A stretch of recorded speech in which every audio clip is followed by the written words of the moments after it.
Hello, everybody. This is Unfound Live for, what is today? December 18th, 2023. I hope everybody is doing well. I am, as you can see by the background, some of you who are familiar to the live show and maybe to other things that I've done in the past, other recordings that I've done in the past. You know that the background is of I'm at my dad's place in Renfrew, PA, and that this is actually the room that I sleep in while I'm here. This is my room while I'm here, and in fact, over here, right there, you can see the one of the bed posts. There is a bed right here. Of course, that is the door back there that goes out into the rest of the place. Of course, there's a closet back here, and then there's I don't know what you want to call it, but there's a TV, a smaller TV sitting up here back to my right. So I'll be here. I'm going to be here till next Friday, December 29th. And so I got like a week and a half to go, and in looking into flights, man, flights are just crazy priced flights, crazy.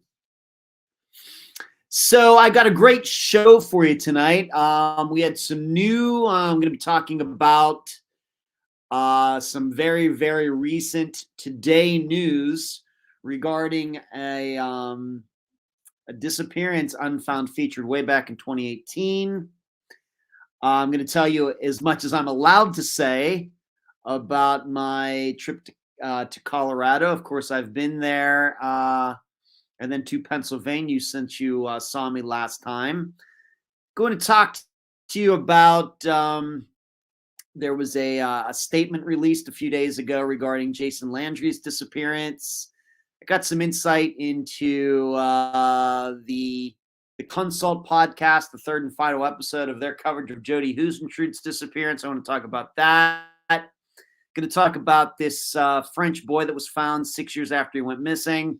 So a lot over tonight before we move on and some of us go to bed, and then maybe some of you on the West Coast in the United States and elsewhere go on with your days. Before I get too deep into this, I hope you will consider giving this video a thumbs up as you are watching tonight. You know how important that is. So if you could do that, I would appreciate it. Consider subscribing at least to the YouTube channel, or if you're watching on Facebook, please like the page. Please join the discussion group. Whatever you think you got to do to feel as engaged as possible with the Unfound podcast. If you'd like to go one step further, you can hit the join button below on YouTube, and you can support what we do here, the content that we provide, not necessarily on a daily basis, but if you're following between the podcast and following what we do here on Unfound, the YouTube channel, you are getting a lot on a weekly basis, especially even on a monthly basis. So may try to also sign up on patreon.com/Unfound podcast. You can support that way, or paypal.me/Unfound podcast. So like I said, I'm here in, of course, I'm looking for questions tonight, and I'd love to hear read some of your questions in the chat. Does not have to be true crime or disappearance related. Totally up to you. Most important thing probably is for next week, given that next Monday will be Christmas, there will be, of course, no Unfound Live on Christmas Day. And so there'll be a 2-week break. and I will come back. I will do one on New Year's Day. New Year's Day, of course, is also a Monday. There will be a live show for January 1st of 2024, but there will not be an Unfound Live for December 25th of 2023. And you just watch. Given there's not going to be an Unfound Live show next week, you just watch. This week, probably all sorts of things are going to happen. And then I'm going to have to wait 2 weeks to talk about them. That would be pretty predictable. I'm going to jinx it. Here in Pennsylvania, it is in the low 30s. It did snow today. It didn't stick on the roads, but it did stick on the grass and in the woods and places like that. But pretty much the roads, I think, are pretty clear here. So some of you might remember when I was here last year that it snowed. It was crazy snow when I was here for that. I think I was only here a week last year. And the roads were horrible, and it was below zero. This year probably is closer to a more typical Pennsylvania Christmas, at least in recent memory, with it getting a little bit of snow, cold. It's certainly windy out there, but nothing to an extreme by any means. So that's what's going on here. And that's really, being that so much of my time has been taken up by going to Colorado, I will get into that in a little bit. Once again, yes, Hazel, no Unfound Live on Christmas Day. We have to draw the line somewhere, Hazel. Let's see who is in here tonight. Everything. I'm wondering, everything. Are you going to change it to everything 2024? I'm wondering. Stitching, what's going on? You're at Stitching's. My dad is doing fantastic. He is out sitting out there watching some movie with Robert Redford in it.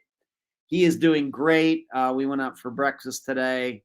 He was actually supposed to play cards this evening, but they had like one too many people, so he said no problem, and he came back home. Karen, hello, how are you? Puma, got any snow? Like I said, just some snow on the ground. Not a lot of snow on the ground, but it's late. It's snow on the ground out there right now. Puma's commenting on the car being found today. I am going to be talking about that. It's a big deal tonight. Of course, nephew Charlie, I've gotten to see him. You see Charles in the chat. I've gotten to see Charlie twice since last Monday, on Friday for his mother's 50th wedding anniversary, and then again yesterday over there in Ohio at my sister's place, his mother's place, and a great time was had by all. Lisa just asking about Donnie on Facebook. Yep, going to be talking about that. Hello, Melody. What's going on? Valerie says, didn't get my workout today, so out in the dark, cold, not ideal, but my neighbor is safe. Okay, I'm not sure what that means, Valerie. Hazel, Cherie, thank you for moderating tonight. Marty is here, only 1 minute late. I'm guessing that is you, Lisa. We still don't know what happened to my cousin, Chip Campbell. It has been years. His birthday was yesterday. Sorry to hear that, Lisa. I think that's you. And everybody's saying hi to Marty. Hello, Kathy. What's going on with you? Yeah, couldn't come into the think tank last night, Marty. And Stitching's back. Did you go to Camelot? Not yet, Ferry. Not yet. I know what you're talking about there. No, I don't know if we'll be going to that place or not, my dad and I.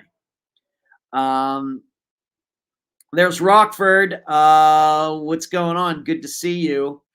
You were just in South Central Pennsylvania. All right, so I'm in Western Pennsylvania, extreme Western Pennsylvania. I just mean I'm running well listening tonight. Okay, good, Valerie. Okay. So let's get right to it. I got a lot to cover. Of course, a couple news stories came out today that were a bit unexpected. And so I had to add them to the agenda, which means we have a very full agenda for tonight. I'm just going to go over the Aaron Gilbert poll, and then I will talk a little bit about my Colorado trip. But you just have to understand, due to contractual obligations, I'm only allowed to talk about certain things, and I really can't talk specifically about what went on with the interview, them coming out there, interviewing me, taping it with the director. I can't get into specifics of that. The Aaron Gilbert poll. This was a revisitation. I think last Monday I had said that I wasn't sure what I was going to do. Was there going to be an episode? Was there not going to be an episode? I decided to go with yes, there was going to be an episode. We'll do another revisitation. Kind of like what they do maybe for sitcoms in the off season. They rerun previous episodes in the time slot. It's kind of what I did here. Of course, we've done that before. Maybe do 3 or 4 revisitations per year, depending. Of course, the previous one was Pamela Golden, maybe back in October or something like that. But I wanted to replay Aaron's for a few different reasons. Some maybe I can't get into, but I will say just publicly that I want to give a huge shout out and thanks to her sister Stephanie, who, since she appeared on Unfound going way back over 6 years ago, she's been so supportive of what we do here. I've seen her speak very kindly of Unfound in multiple places, kindly of me, and I really, really want to thank her for that. And so this is a way maybe for me to extend that thank you back to her by replaying Aaron's the interview I did with Stephanie way back, like I said, in 2017. It seems like yesterday. Probably at that time, I'd maybe only covered like 30 disappearances or something like that. Now we're like up to 317 or something like that. But I did put in a poll. We were not doing polls back at the time, I don't think, that Aaron's disappearance first aired in, I think, August or September of 2017. But I did post a poll in the discussion group. And it was also our first opportunity to talk about Aaron's disappearance in the think tank. And I'll talk about that in a bit. Patreon.com/Unfound podcast. But in the discussion group, I had 3 different answers. What went on with Aaron's disappearance? Was it by choice? Was it by force? Or was it kind of something in between? Was it planned? Let me just make sure I get the wording right on that. Let me check that for a moment. The wording was, what was Aaron Gilbert's disappearance? An accident, planned, or something in between? And people could explain below in the comments section in the discussion group. And overwhelmingly, with 81%, people picked something in between an accident and planned. And coming in second was planned, meaning whoever did this, whether you want to believe Dave Combs did this or something else or somewhere else, that it was planned. Whereas I guess something in between would be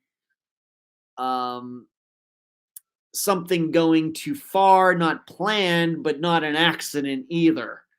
A crime of passion, I guess we might say. So in the discussion group, that was the most popular answer, something in between. And just to read some people's, what they meant by that. More likely became disoriented after a injury. See, and this is something I think is very interesting. We even saw this in the think tank, that it's not as straightforward as you would think regarding Aaron's disappearance. I realize a lot of people, I think maybe the general public, believe that Dave caused her disappearance. But even here, the first person here says more likely became disoriented after a head injury and succumbed to either the energy or the elements regarding Aaron. Then the next one, Dave did it. Next comment, Dave did it. And then the next one was Dave did it. So those were comments going back to something in between. You can explain that below, and that's what these people did, were explain that. Moving on to the think tank, though, I was very surprised by this. It was really kind of 50-50 regarding whether Dave caused Aaron's disappearance or not. Really surprised me. Of course, you never know what you're going to run into the think tank when we can have these discussions that are private and people are free to express their opinions, their insights without any judgment from all the trolls out there and all the know-it-alls or whatever else. But it was there weren't that many people in the think tank last night, which is fine, but it was almost split 50-50 whether Dave Combs had something to do with it or not. And I think the reason is, and I even talked about this last night during the think tank, that I personally am never going to understand in situations like this when we think that a guy did it, why they don't come up with better cover stories. We've heard this over and over again with Angela Green and Rosemary Rapp and Marion Hurley and a bunch of these guys, these husbands who tell these very, very flimsy stories. Of course, Dave was not Aaron's husband, but these guys who are with women and then the woman goes missing, and these tell these stories that don't make a lot of sense. The problem is maybe Dave's story does make sense. And that maybe he's just off. It said it was 2 hours. Maybe he's wrong. Maybe it was only an hour or something. Of course, nobody can understand why Aaron wouldn't just have gone with them. The problem is that, as we talked about, and in the think tank, I can be a little, what will we say, a little more PG-13 or R-rated in the think tank because it's private than I would ever do here because this is a public forum. But there is a thinking that this was all some plan by Dave to get Aaron up there because he was attracted to her. And maybe he really, really did sabotage his own car so as to be stuck there with Aaron. And maybe that backfired on him. Maybe she figured out what he was doing or whatever and got ticked off with him. And it very well could be that she really did walk away and he was just too embarrassed to say exactly what happened. And then she goes missing, but he doesn't necessarily have anything to do about it, do with it. So this was an extensive conversation that we had in the very, very private think tank group. So it was kind of split. Now, I still think that Dave was the cause of Aaron's disappearance, but I wouldn't want to, given that I'm going to be next going into my Colorado trip, I still believe that Dave was the cause of it, and I think that it does fall in line with many of the disappearances that have been featured on Unfound regarding men and women. But I would also tell you, I wouldn't want to try to have to prove that in court given the facts that we know. Now, of course, if we would go to court, there would be maybe, I don't want Aaron to be deceased, of course.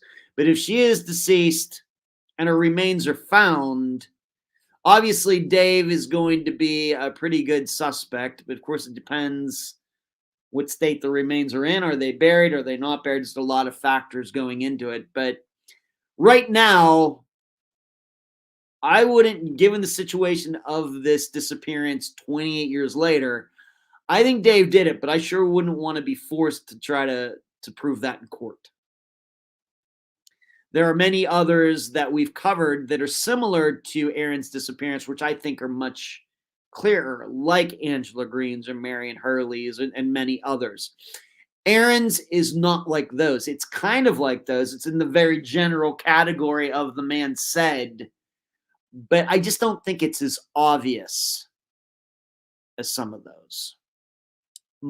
my opinion on it. And by the way, any of you are Patreon supporters, unfortunately, I've still not had any time to write the blog for this past week and been a little busy traveling and everything else. So I'm going to try to get to it. It may very well be that I write Aaron's blog and I go right into the blog for this coming disappearance this Friday, which I will talk about like I do the last 5 to 10 minutes of this live show. So let's see what everybody is saying here.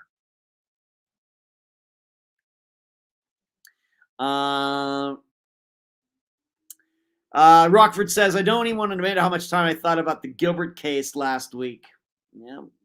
Yeah. I honestly, Marty says, I honestly think Dave caused her disappearance. I just don't see any other reason to call her sister in the morning. Well, there's Charlotte. What's going on, Charlotte? Good to see you. Yeah, it's been a long time. Where you been? You've been very busy. Okay, I gotcha. Rockford, I think he gave her a story as for why they couldn't leave, and he stuck with it because he thought she would reappear. Then he realized he was stuck with it, and he'd look even more guilty. Rockford, if everybody wants to know, Rockford is a member of the think tank, and he made a similar argument last night. I think that's a very strong one. I'm not saying all of you have to believe it, but it is a very logical way to look at everything. And for us guys, if you're a guy, what Rockford has written there makes more sense than you women probably will ever know. Kathy says there's so much wildlife in Alaska. Certainly true. And Rockford says she's not a local. I think that's a huge factor, Charlotte. There are so many people there who were not good people from what I've learned. Well, it may be Charlotte. We talked about that. Could there be some sort of political connection? We dismissed it in the think tank. Thought that was a bridge too far.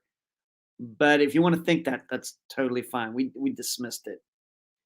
Could be like a Death Valley Germans situation, and I don't even think I know what that means, Rockford. Question, is it colder in Colorado or Pennsylvania? I've never been to either of them. Well, I will tell you, Valerie, that when I flew from Colorado on Thursday to Pennsylvania, Colorado was colder. But now the temperature was here today was the same as it was when I was in Colorado, if that helps. Both get, I think, very similar. You have to remember the part of Colorado I was in was not the mountainous part. I was in the high plains part. So that probably is a factor. And what I would say is the weather that was here today with the temperature and the cold, the snow, very similar to that Wednesday night. In fact, it might have even been the same system now that I'm thinking about it. Very similar to that Wednesday night when I went out and took all those pictures and did the video and everything. So I guess for this time of year, Valerie, very similar.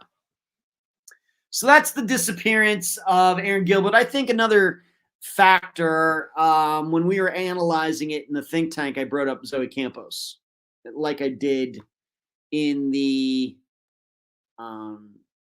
episode itself. And you have to remember the summation I did in 2017, different from I did an updated summation for last Friday's episode. The other big factor, if you want to look at the comparison, is that it just doesn't seem that Dave Combs, same type of guy as Carlos Rodriguez. Just not. And I think that also is a factor, which then causes Aaron's disappearance to just not be to the extreme of some of those other disappearances that are similar. The guy involved just doesn't seem to be as bad as maybe some of these others. Although we could talk about some of these others where those guys don't have any criminal records before or since either. Just still trying to figure it all out, I guess is what I'm saying. Death Valley Germs is not only a fascinating, mostly solved disappearance, but also an excellent cautionary tale about dealing with unfamiliar territory. Look it up, and you won't regret it. Death Valley Germans. Okay, I will do that, Rockford. And I got hair flying around here. Oh, you know what I forgot to do? I'm going to do this right now. Of course, if you're just listening, you're not going to see this. But I got to put this on. Got to put on my Santa hat. I meant to wear this tonight. I don't know why I forgot. But there you go. Now I have my Santa hat on. And some of you have already seen this hat. I wore it while I was traveling to Colorado and then to Pennsylvania. And I was one of the few people in either airport wearing one. And I loved it. All right. So that's the disappearance of Aaron Gilbert. I don't know where I would put it on the possibility of being solved scale. Of course, 28 years doesn't help. Doesn't help that it's Alaska. Doesn't help if we're thinking that Dave did it, that it seemed like he did have quite a bit of time to get rid of Aaron, if that is what happened. That doesn't help. It also doesn't help that it doesn't seem, although there's certainly other female disappearances in Alaska, surely, that just doesn't seem to be one that's exactly like Aaron's, which doesn't help thinking about it. So just hard to say. So I can't really put it anywhere. Probably it's somewhere. It's certainly not impossible. I don't look at Aaron's disappearance as being as mysterious or maybe possibly unsolvable as, for example, Jason Jolkowski's. But I also don't think that it's on the other's end where we know exactly what happened. And if remains were found tomorrow, that automatically guys would be charged. It's not like that either. So there you go. Love the hat. Thank you. Thank you, Charlotte. Would love to hear the police's perspective on Dave's interrogation. Charlie says I should have worn the hat yesterday. I maybe could have done that, Charlie, now that you brought it up. I suppose I could have. All right. Moving on. My Colorado trip. Keep in mind, I can only say so much. I cannot get into any specifics of any topics that I'll just set everything up. Flew to Colorado, got picked up. I rode the Greeley Express for the third time in my life. Everything went as planned, very smooth. Stayed at the Doubletree Hotel there, which is a really nice hotel, although there was no hot water. There's hardly any, not none, but hardly any hot water on Thursday morning. I wanted to take a shower before I went to the airport on Thursday. The water just would not get warm enough for me to get under the water. I don't know what's up with that. Maybe because everybody got up at like 8 in the morning and used up all the water. I don't know. But other than that, it's a nice place. And I had a beautiful view. I took some pictures. We took some video. Hopefully everybody got to see that. So I really on Wednesday really did not do anything until about 2:30, where the guy that has first contacted me and the guy that I've been coordinating with and talking to for almost 2 years now, it's hard to believe, he was the one who picked me up at the hotel. And we went over and the filming was done at the offices for the Greeley Tribune. And we did it back in their warehouse area. Even though it was warehouse, it was very warm, very comfortable. And in fact, for the interview, I'm wearing a short sleeve shirt. I was not cold. Temperature was great and everything. And so it was me, the guy that I've been coordinating with, the director, who I only got to meet once before over Zoom some months ago. His name is Marcus, and there was a sound guy, a video guy, a lighting guy, and it's just a very, very small crew. And so all I had to do was sit on this chair. The director's off camera, and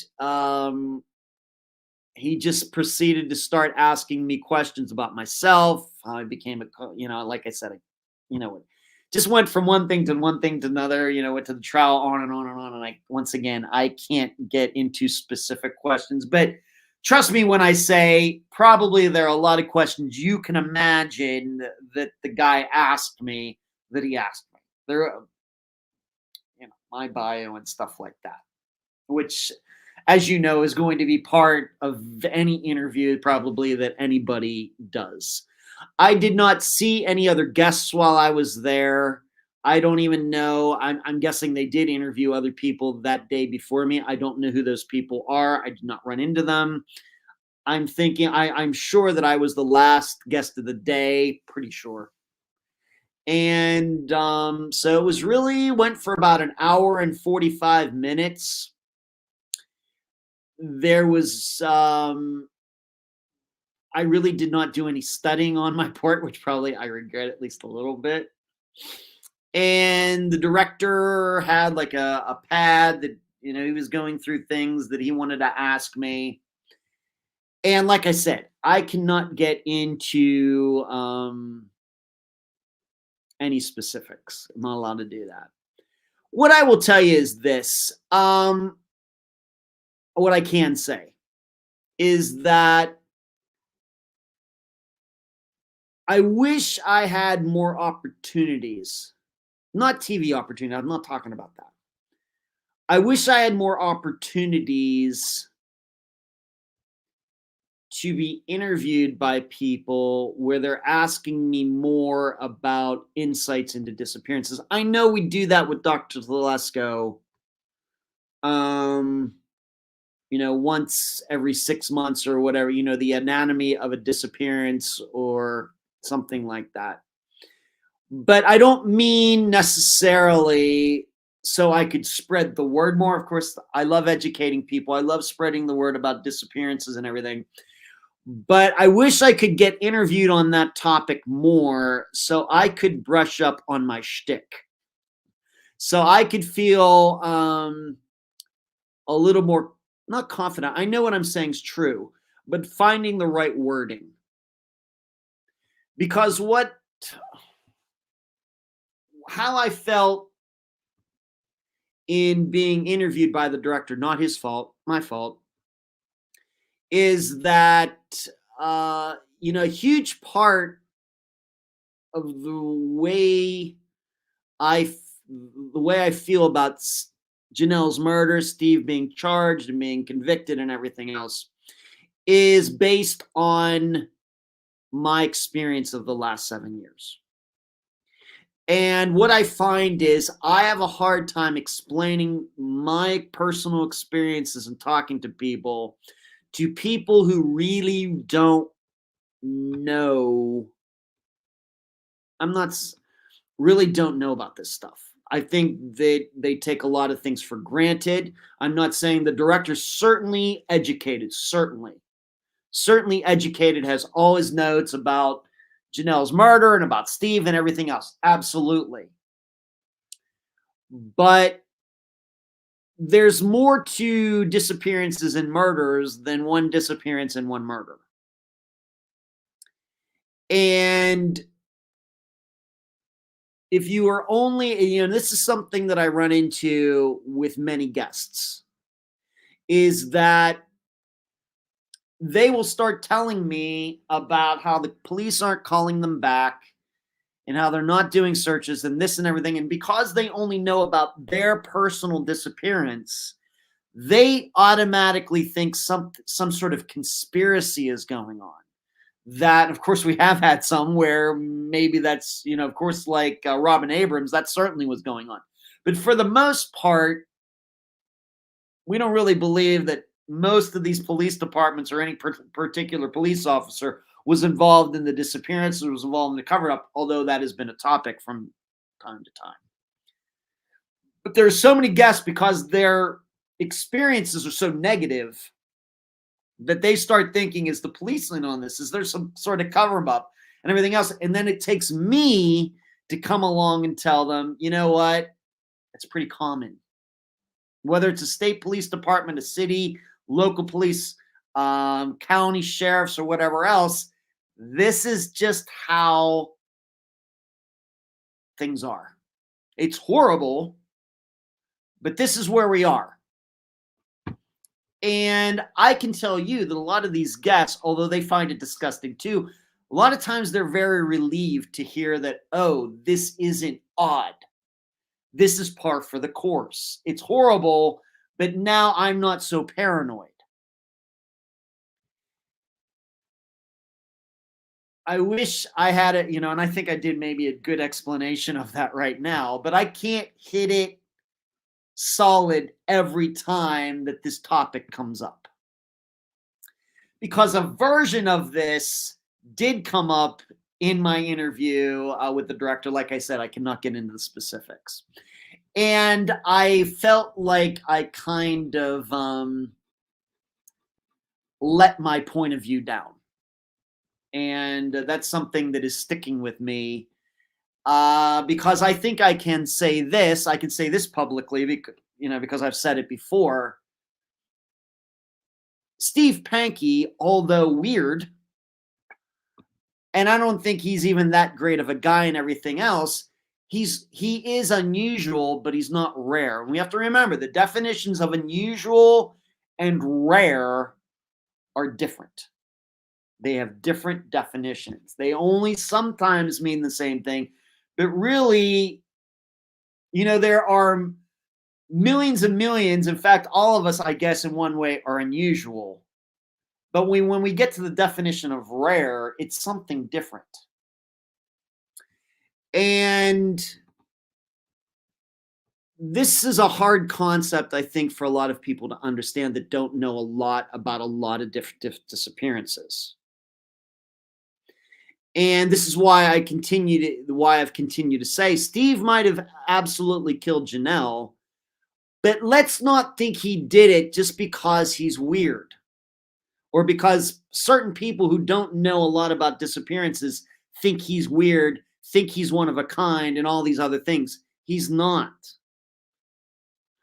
Has anybody been to Reddit or Web Sleuths or any sort of other chat place, people talking about all their theories and regarding Mara Murray, Jennifer Kessie, Brian Schaefer, and all these other well-known disappearances, all these people spinning yarns out there? So this was something that I came away from the interview last Wednesday. One of those things feeling. I had a lot of other feelings leaving. But I have it written in my notes for tonight's show.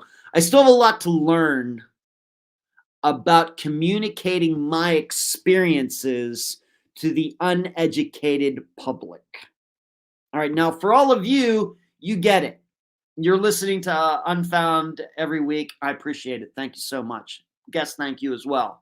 You're tuning into this live show. And so, although we've never met, most of you, I've never met most of you, you know it's kind of how my head works. We may agree, we may disagree, but you know that I bring a lot of experience when I talk about disappearances, but because you're involved. But imagine somebody hearing me talk for the first time that doesn't know anything about disappearances. I'm going to sound really, really weird if I don't have a chance to explain to them all of my experiences of the last 7 years. Another thing that is frustrating to me is that too many people in the what I would, once again, I'm not saying they're stupid, very intelligent people, but they don't take a deep interest in disappearances or even true crime. But when they do run across something, and something when it becomes very, very big, like Gabby Petito or something, they don't realize that analyzing these things is no different than being an engineer or an accountant or anything else. I mean, everybody is entitled to their opinion, at least in the United States. That doesn't mean everybody's opinion is equal. I certainly have my opinions about physics. I haven't taken a physics class since sophomore year at Grove City College, which may have been, 33 years ago. I take an interest in physics. In fact, I was just talking to my dad about the speed of light today. I take an interest in physics, but surely I could never be a professor or anything. I have an opinion on physics, but certainly my opinion on physics is not the same as some doctorate, somebody who has a doctorate in physics. The problem we have in true crime is nobody seems to get the idea that just disappearance is like any complex topic. You have to study it to know what you're talking about. You can certainly have an opinion, and you're entitled to that.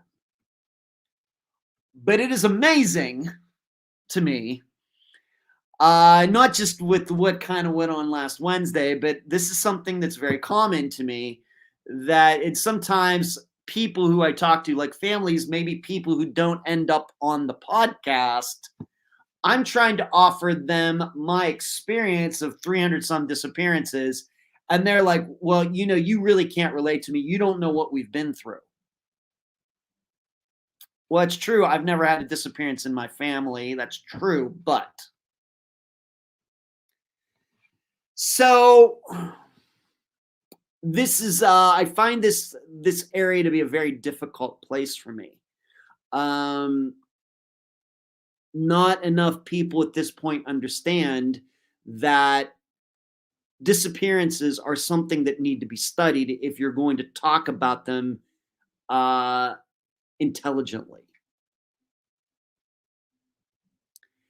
And so when I'm questioned about my opinions, let's just say, for example, on Steve's guilt, I have to use my disappearance experience when I respond.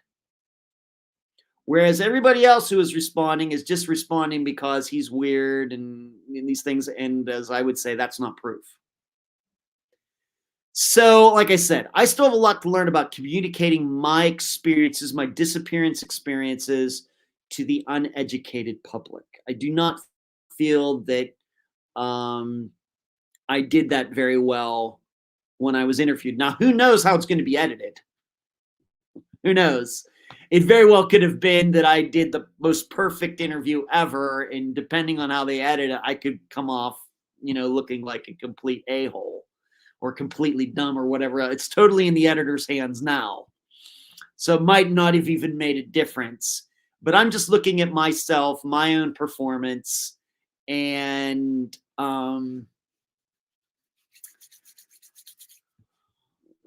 I just came away maybe a bit unsatisfied. I could say some other things, but I'm not allowed to.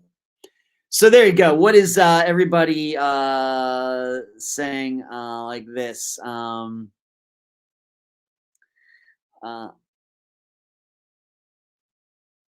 Is going to start. I am not going to do anything regarding disc golf. There's no way I could ever be educated on that to talk about it. Patty, what's going on? Hazel likes the hat. Thank you, Marty. Charlotte, I really don't know what I believe in Steve Pankey's case. You're allowed to feel that way, Charlotte. Hello, Veronica. What's going on? So that was a huge part of last Wednesday, and I've had a chance to talk to my nephew Charlie, who's in the chat, about it. Of course, more one-on-one. I can reveal a few things in private, but I cannot do anything in this public forum because, once again, just not supposed to do that. Also had a chance to talk to my brother Brian about some of the things that went on, and it was good to vent.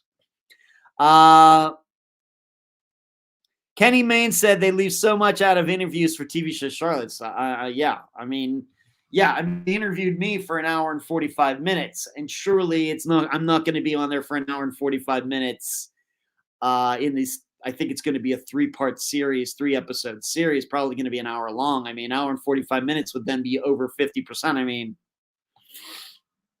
they don't do interviews there like I do, where if I talk to somebody for 2 hours, you get to hear all 2 hours. That's not usually how it's done. So, but they treated me fantastically. The flights were great. The hotel was great, except for the hot water on Thursday morning. The food at the hotel was great. they paid me to. I didn't get paid to be there because they couldn't do that, but they did. I was paid a licensing fee so they can use the entire interview, and I've given them all or copies of the letters between me and Steve back and forth and all of that, and I appreciate all of it. I just wish. I think you find out it's hard. And this is one of the reasons that we don't do off the top of the head interviews for Unfound. This is another thing that I learned from being interviewed off the top of my head for an hour and 45 minutes. There are reasons. So I didn't get any agenda or anything before I showed up. It was just I sat down and he started asking me questions. Well, of course, they can edit it however they want. But as all of you know, even for Steve Pankey, he even got an interview outline. And I've treated all the guests who've been on Unfound the same, all interview outlines. And that was one of those things I've done. Oh, so that's why I use interview outlines. I get it now. So there you go. Ashley, Merry Christmas to you. Hazel, have the suit pics made an appearance yet? Well, they have on my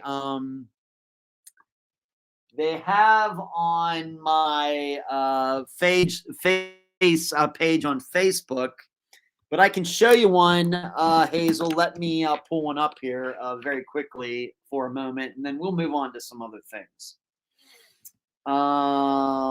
Let me find this. Hold on just a second. Okay. Here's a picture of me from left to right. It goes, is it going to be left to right for you? I don't know. My brother Brian, myself, my sister, and my brother Michael. So there you go.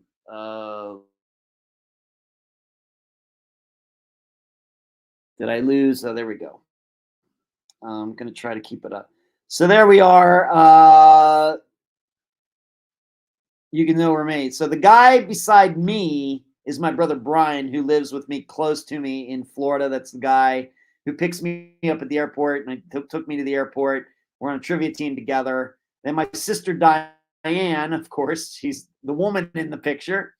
And then my brother Michael is on the other side of her. And this is a picture taken on Friday at my sister's 50th wedding anniversary. They did their vows again, and it was really nice. This was done in Kittanning, Pennsylvania, which coincidentally is only about 20 minutes from where I grew up in Leechburg. So there you go, Hazel and everybody else. There you go. And yes, my brothers are wearing tuxedos. I did not wear a tuxedo. I just wore a regular suit.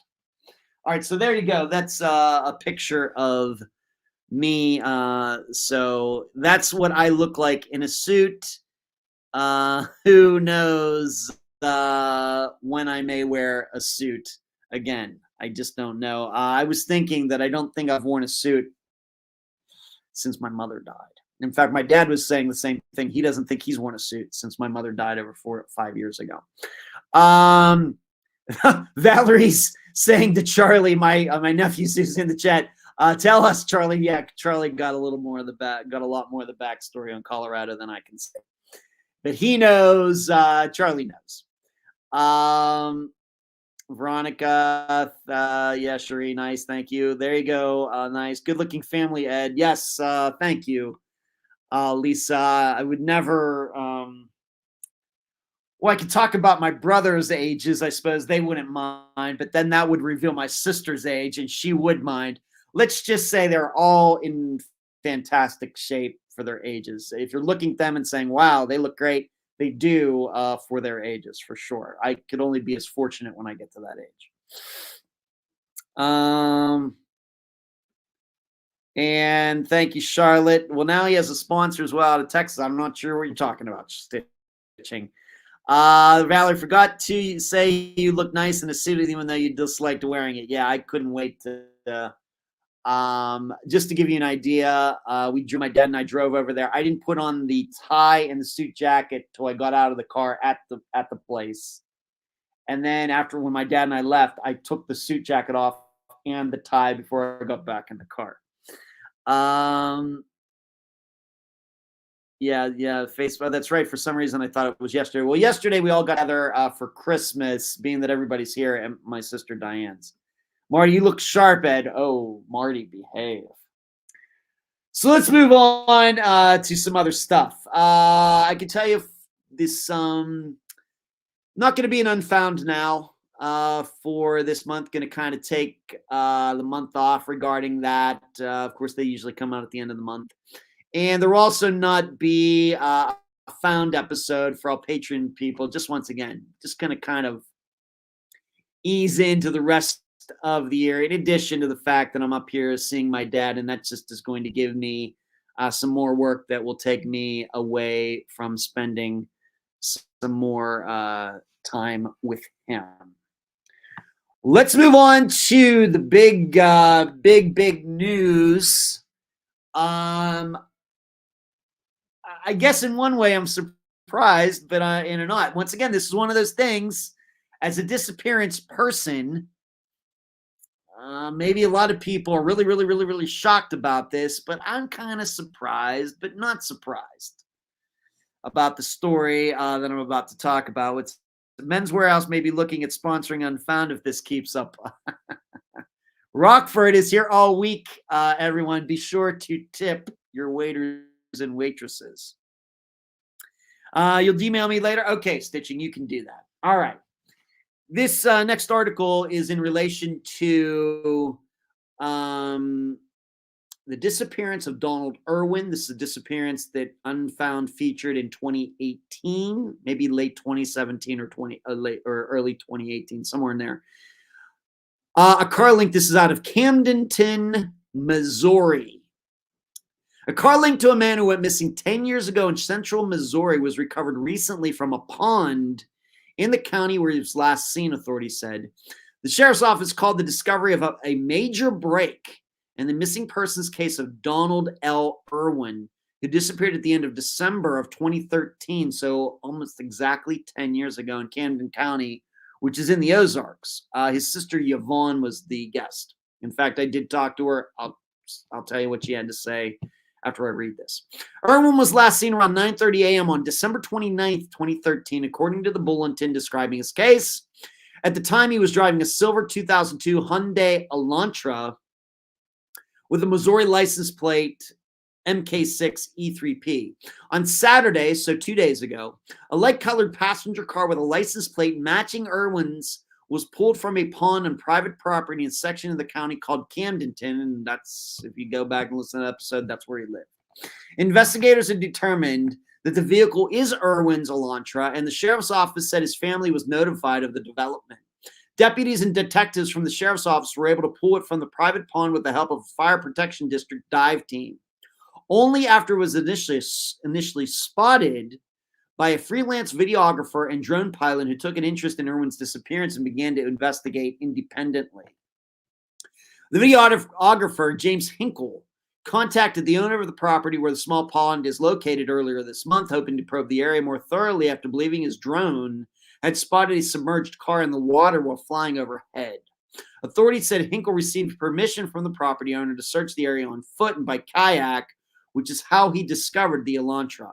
Hinkle shared a video of the search and discovery to his YouTube channel, Echo Divers. I will admit I've not seen the video yet.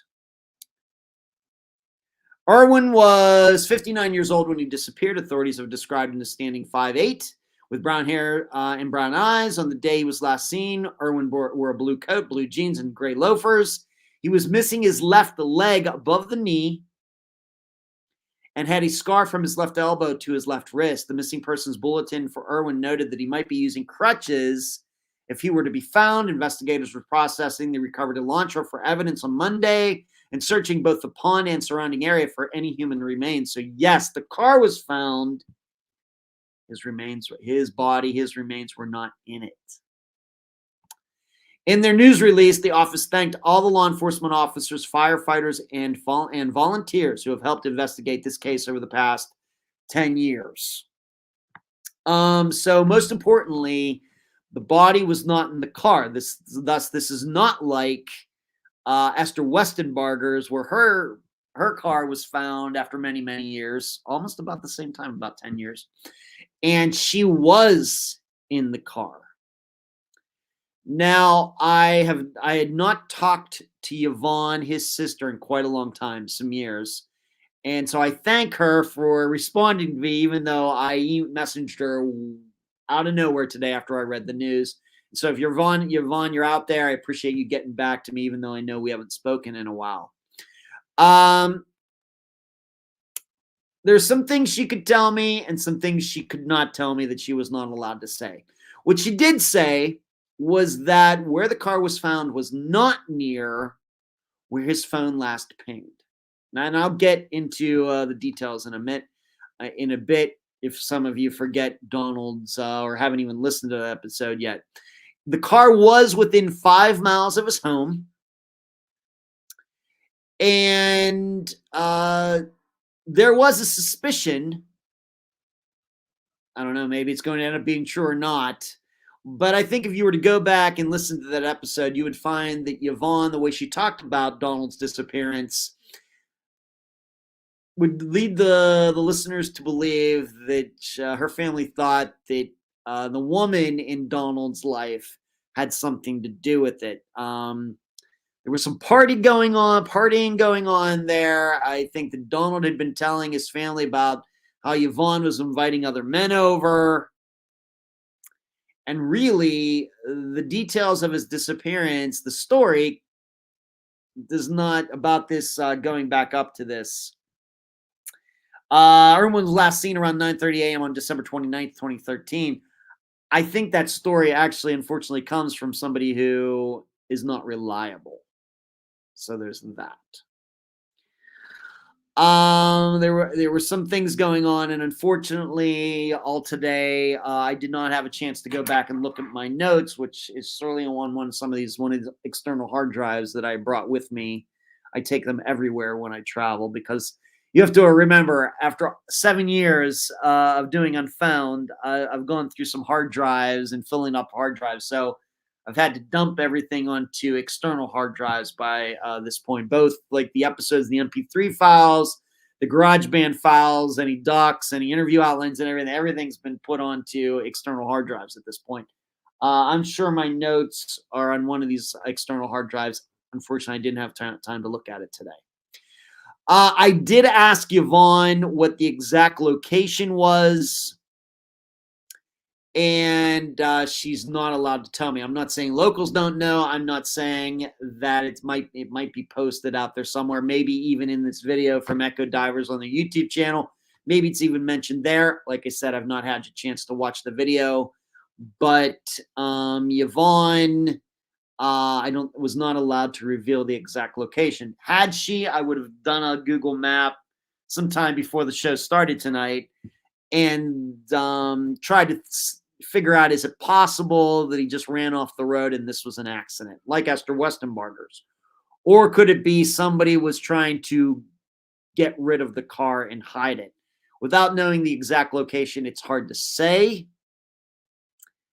Even Yvonne said it's kind of hard to say, even though she did not give me the exact location. Now, of course, if they search this entire pond, I don't know how big this pond is. I don't even know where it is. I don't know if it's an acre.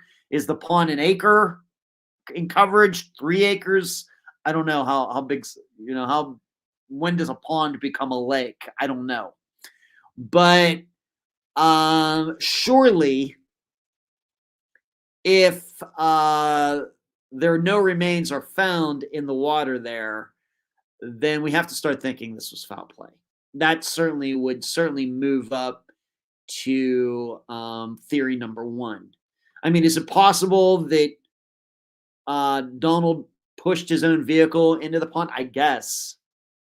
And wanted to run off or something? I guess.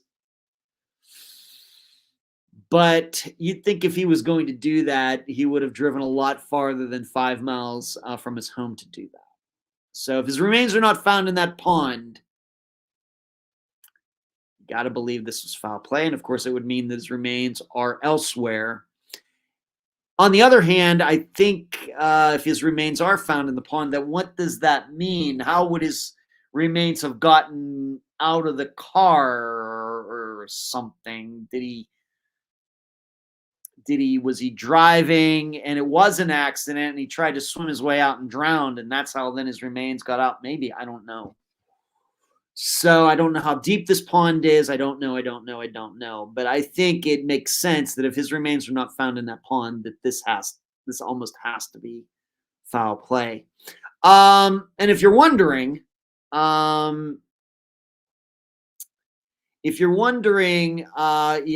where does this fall in Unfound's history of disappearances and the stats?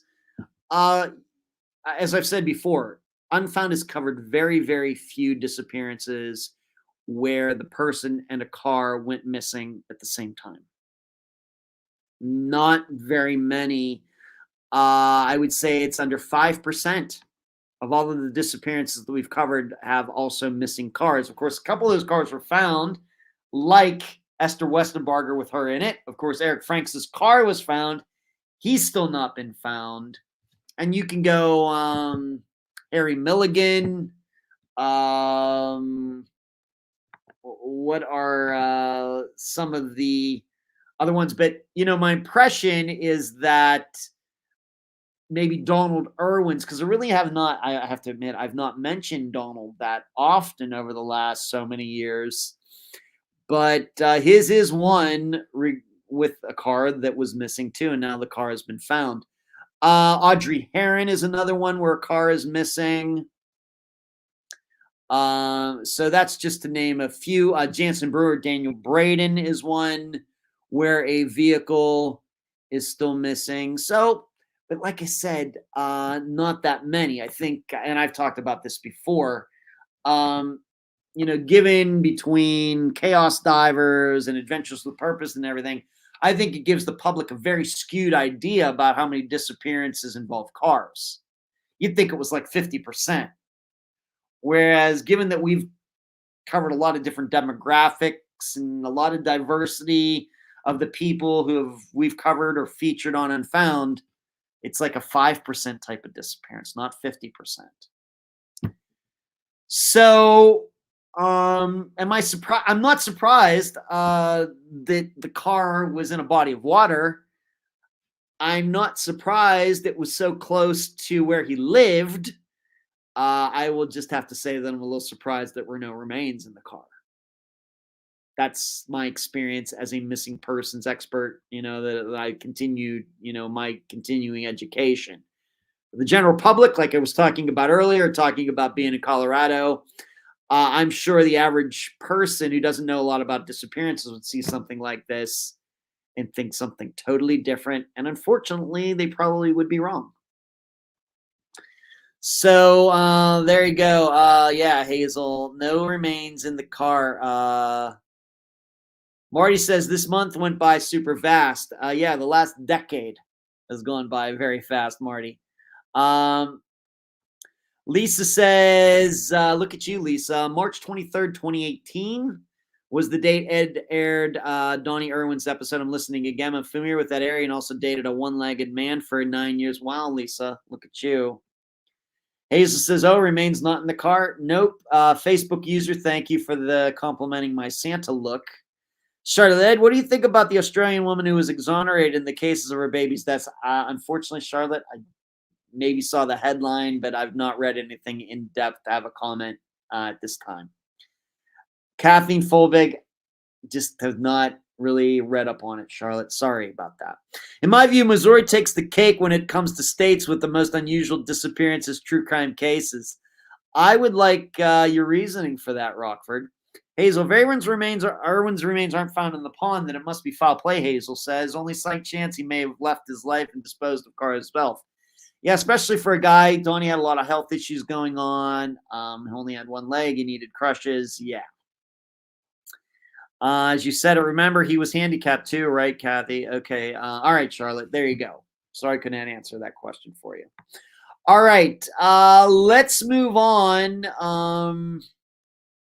And I just want to remind you again, there will be no Unfound Live next Monday because it's Christmas Day, but there will be an Unfound Live for New Year's Day, so in 2 weeks. I now want to read to you the statement that was issued by local law enforcement regarding Jason Landry's disappearance. Given that we just passed the, what is it, the 3-year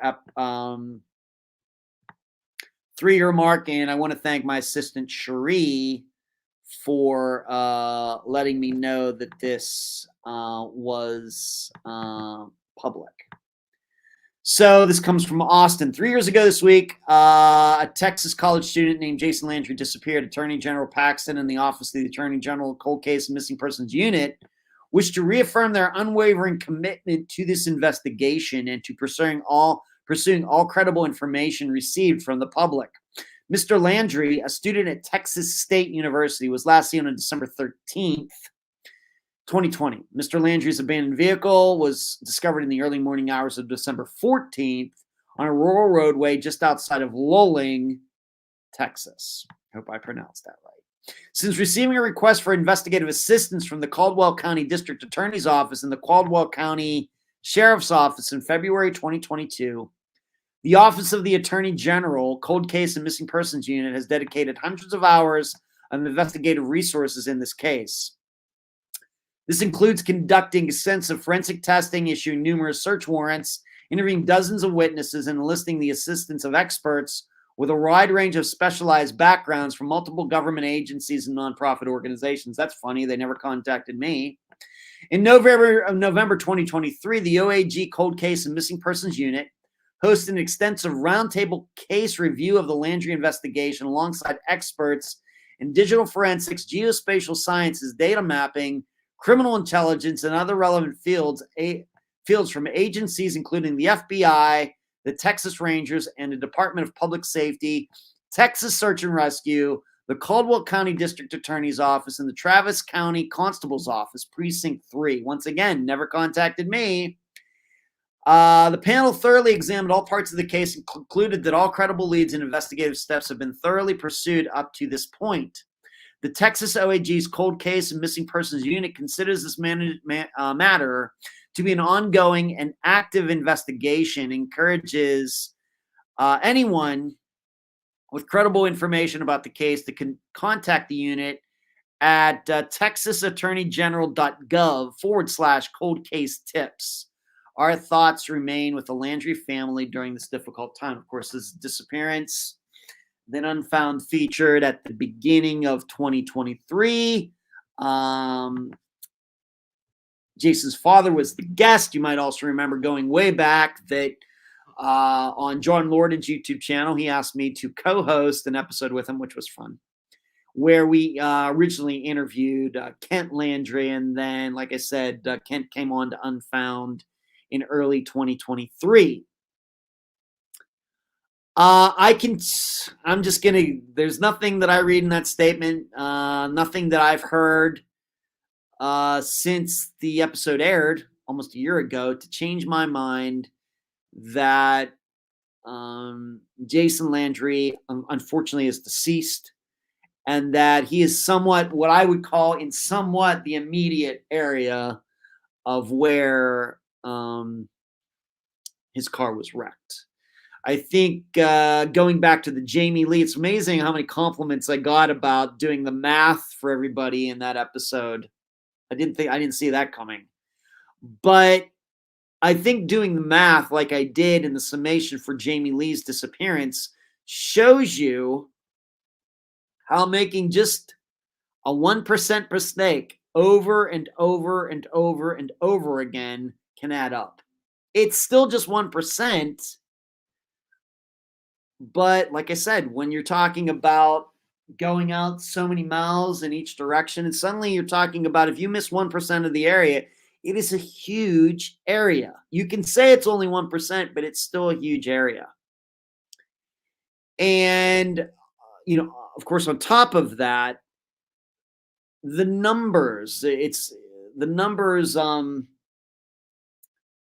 what is it? Exponential. They get exponentially large. And the human mind, although we're all very intelligent people, we underrate this kind of how much difficult something can get the bigger and bigger that it gets. So, especially when it comes to searches. Well, we got 500 people out there. That's enough. Yeah, until you start crunching the numbers when you want to talk about how many square miles you're going to cover and everything else, then 500 people doesn't sound that impressive, and it's not. And not all of those 500 people are going to be similarly motivated. And some people are just out there for the heck of it, and on and on and on. And there's too much reliance on technology of drones and everything else. I think that searches that are successful, it's all about putting boots on the ground. Although with Donald Irwin, that was different. I guess his vehicle was originally seen from the air, but that's a vehicle. That's not a body. Got to remember that. A car, even those little mini cars are way bigger than a person. Got to remember that. So I still stick to my original theory that Jason is in the immediate area. No, I can't explain why he hasn't been found in that immediate area. But the stats say that's where he is. And I've seen no evidence to believe that he's outside the immediate area. I haven't heard of anything about any of these searches that says that they found something that could be credibly connected to Jason. In contrast to, I'm not saying you have to believe this, but surely, like with Jamie Lee from a week and a half ago, being that pattern, the shoe pattern was found in the core, you want to doubt it. You want to think that it was just some wishful thinking and everything else. Well, that's still more than anything they found out of outside the immediate area for Jason's disappearance. So it's a stumper, but I think the stats are very solid on this. Very solid. Rockford says Springfield 3, Kent Highholt murder. Branson Perry for starters. I, of course, know the Springfield 3. The other two are not familiar to me, Rockford. Hey, so Charlotte, I knew a little bit about that story. I believe her baby's okay, talking about Australia. Yeah, speaking of Springfield 3, what do you think about light globe being shattered and 3 women would have been barefoot and no blood on doorstep? Cherie, no one takes it personally, but it's not the first Texas AG has spewed BS. Sorry, I don't time me out. Cherie, I wouldn't even let you time out yourself. Yeah.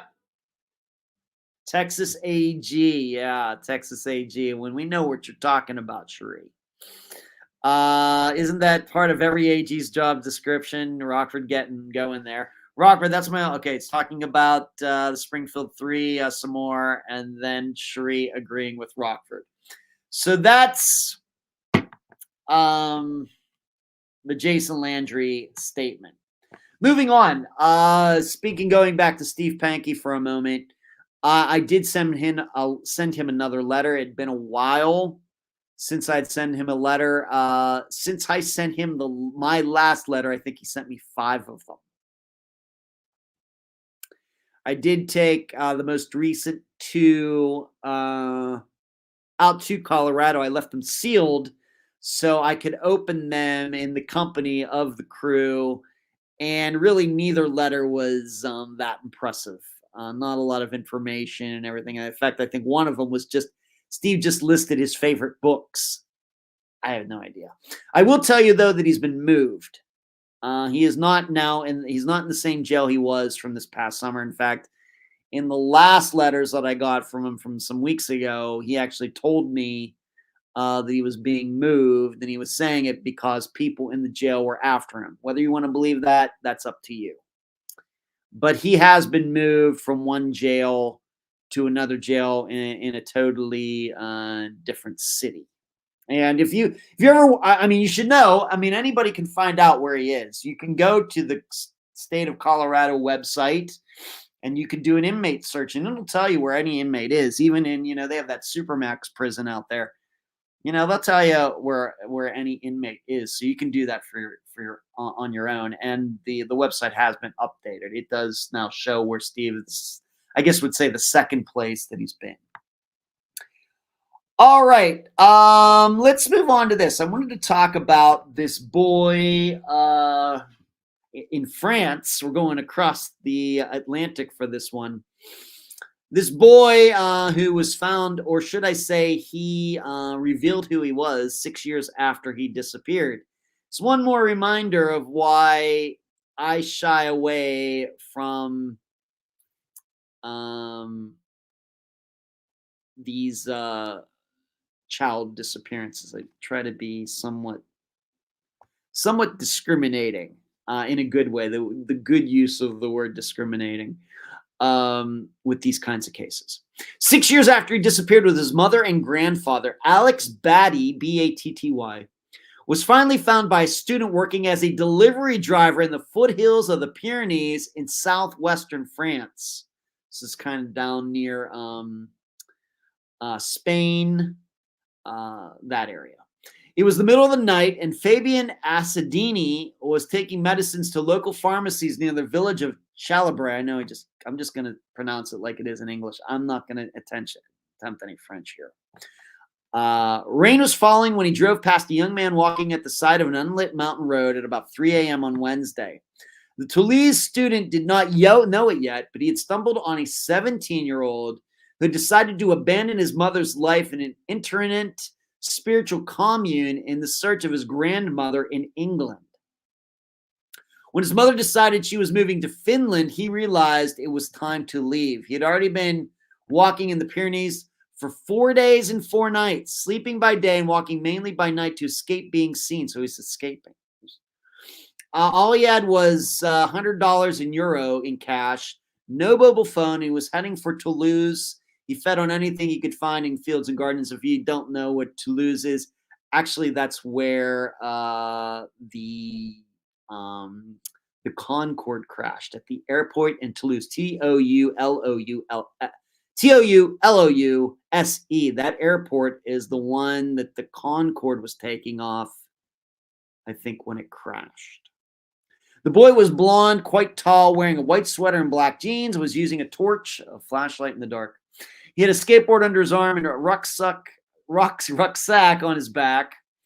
The student was intrigued. What was the young man doing in the middle of the night in the rain? He drove back and offered the teenager a lift. The boy climbed in. To start with, he called himself Zach and came across as quite shy. We tried to speak in French, but I noticed his French wasn't great, and I decided to speak to him in English.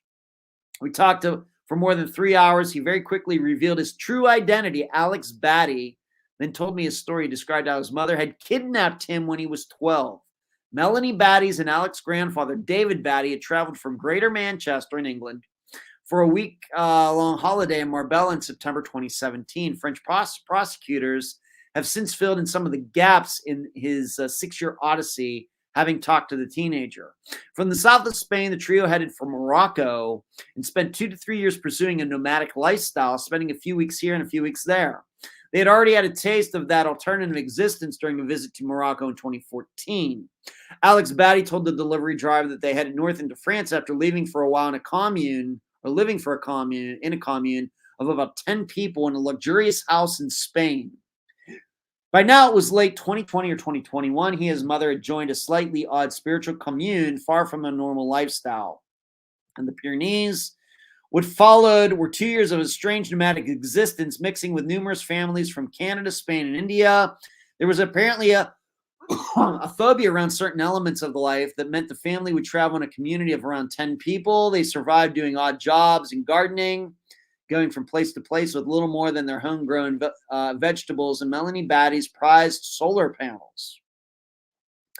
Through all these years, this young man went through life carrying solar panels, deciding only to travel by car sharing, always in places where there were big houses and several families coming in and going out.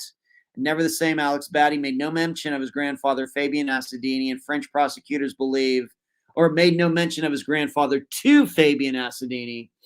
And French prosecutors believe he may have died about 6 months ago. Alex said he really did not know where he had been living, only that it was somewhere in the mountains of the French side of the Spanish border in the regions of the Eastern Pyrenees. Fabian said he realized who his pastor was by searching for his name on the internet. The teenager was thirsty, had money, but no phone. His first words to her for 6 years were very brief to his grandmother. Hello, grandmother. It's me, Alex. I am in France, Toulouse. I really hope that you receive this message. I love you. I want to come home. The student told French TV that the teenager felt relieved to have escaped.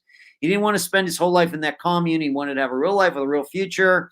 When his mother announced she wanted to move to Finland, Alex decided the nomadic lifestyle was no longer for him. The prosecutors realized he had no formal schooling and little experience of technology, although he came across as composed and intelligent. He never used the word cult, only spiritual community. That's funny. Fabian said there was no sense that he had been locked up in any way and was free to leave. Alex's intended destination appeared to be an embassy in a big French city, but the student instead contacted gendarmerie. I don't know how to say it. Gendarmerie, the French military police. He drove to Revel just out of, man, I'm going to kill that. I'm not going to say that word. I'll kill it. And left him with local policemen who checked his identity and took him to Toulouse before he finally heads back to the UK this weekend. So there you go. This is one more reason I really, really avoid child disappearances. Now, this would have been an easy one to avoid because I think it's fairly obvious from the beginning that his mother and grandfather, I guess the mother's father, took him. What is unclear, though, it's not in this article. Maybe it is in some other article written about it. Of course, there's many, many articles that have been written about this. Was there some sort of custody thing regarding this, and that's why the mother ran off to avoid custody arrangements or something? I think that's a pretty good guess, although I've not read anything about that.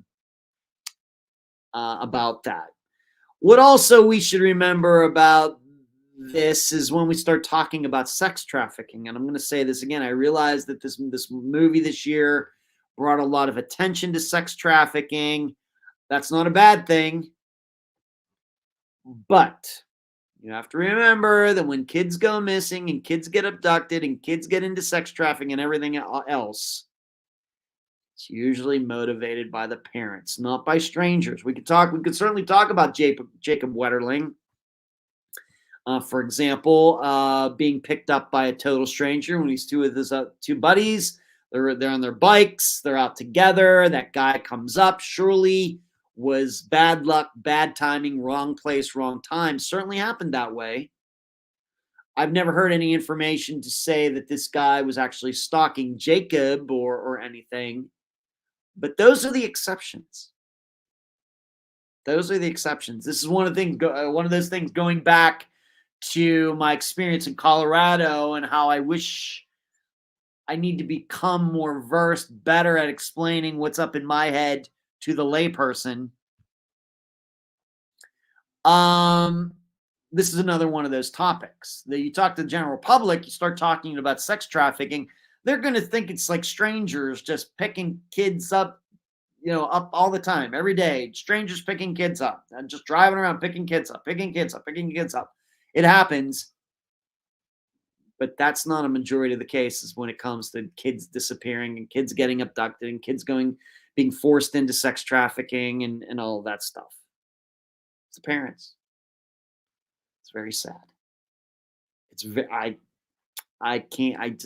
don't know what else to say about it. So here you have another example. Boy goes missing. Mother took him to another country. I guess several other countries. Well, just not another country. They were in England. They went across the English Channel. In fact, they went across the Mediterranean Sea as well to get to Morocco, and then came back to France. So they were traveling, I guess, by boat or whatever else. He's missing. So it's very sad, but this is one of those topics. The public's perception of it is wrong. Alex Batty's story is crazy, Hazel says. That's your part of the world, Hazel, right? England. Kathy Rock for me. Okay, at least he hadn't been subject to stranger abduction. Could have had way worse trajectory. Yeah, I guess you could say that maybe it was good that his mother took him. If it had been a stranger or something, probably would most likely be dead. I guess that's the one upside to it. But that might be the only upside. But because there's a lot of parents killing their own children out there too. Alex's grandmother's in the UK, is over the moon. He'll be home for Christmas. Yeah, it's what a fantastic Christmas present. Now, I'm wondering wherever the mother is, what she's saying about all this. Is she in hiding now? Is she going to be charged with anything? Are they going to try to track her down? This particular article didn't say so. Maybe some other article does talk about that. His grandmother had legal custody of Alex. That's why she absconded with him. Okay, Hazel filling in some of the blanks, being that this is a British story. All right, so the mother did take the son. It was going outside of the custody rules. Interesting. Yeah, I read that both of Alex's parents were denied custody initially. Thank you, Cherie. Mom, Cherie says, is MIA, and Ferry saying, unfortunately, I guess when I commented that most of these child disappearances caused by the parents. Of course, we're all here because of parents. We're all here. And we know that most parents are pretty good, not perfect. But most parents are pretty good. And then we have all the other parents. Very sad. So that's that story. I want to now go back to all right, let's go over this. Matthew Grant, did you see since last Sunday or last Monday that he has been found alive?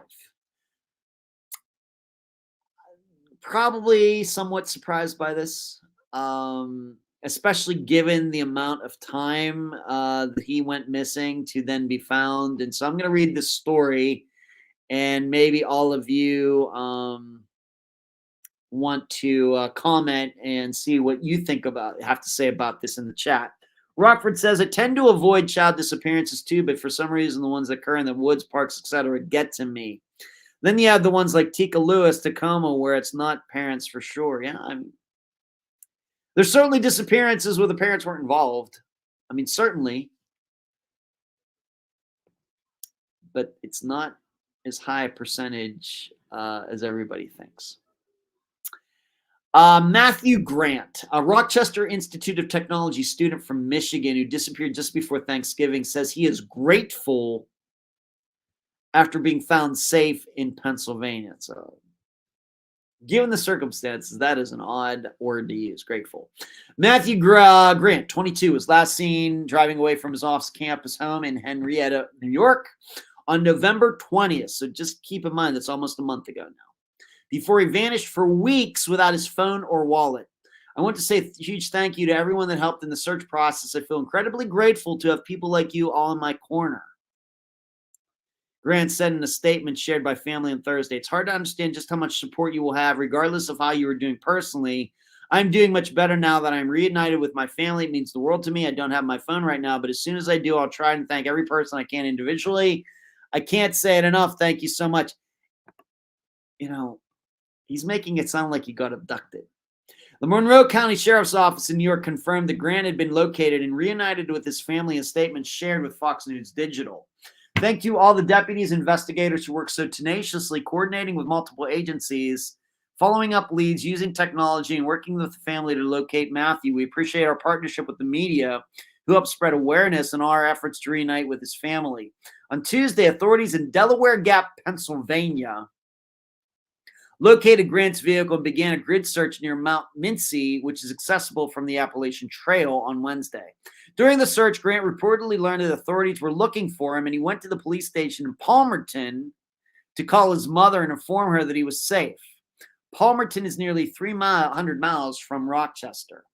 National Park Service spokesperson Kathleen Sant confirmed the involvement of the U.S. Park Rangers and staff from Delaware Gap National Recreation Area and the Appalachian National Scenic Trail units in the search for Grant. Sants added that Grant reportedly walked into a police station and said he believed people were looking for him, and NPS Rangers facilitated the reunion of Grant and his family. Sandra Johnson, RT's Senior Vice President of Student Affairs, thanked the RT community for the steadfast support in locating Grant. Missing RT student as Matthew Grant has been found safe. When he disappeared, Grant's family suspected he may have gone to the Adirondack Mountains based on his phone search history. The 22-year-old college student apparently told his roommates that he was going to meet up with friends just before he vanished from Rochester.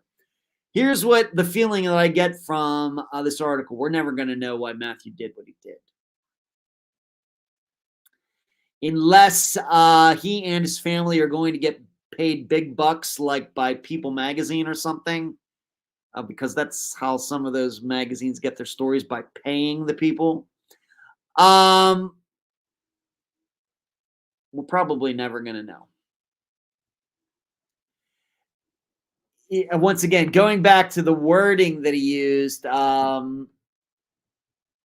it means the world to me. I don't have my phone right now, but as soon as I do, I'll try and thank every person I can individually. I can't say it enough. Thank you so much. Did he really not know that people were looking for him? I mean, he knew that he was supposed to be at school. He knew his schedule. He knew what he told his friends and everything else.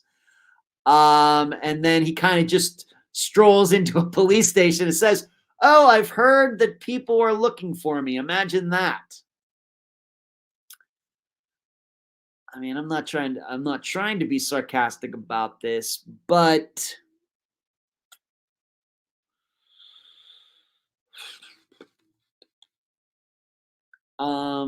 I have it in my notes.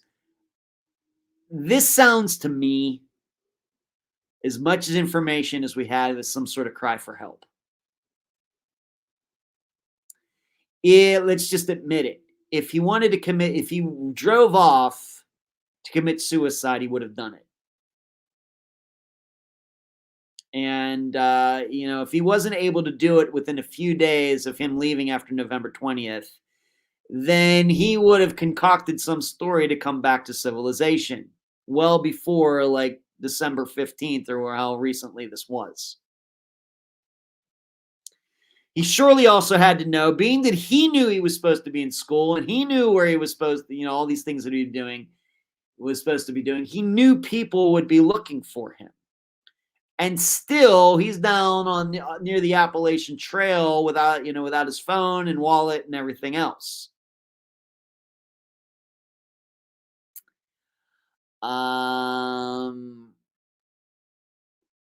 Like I said, this sounds to me like a cry for help. No proof of it.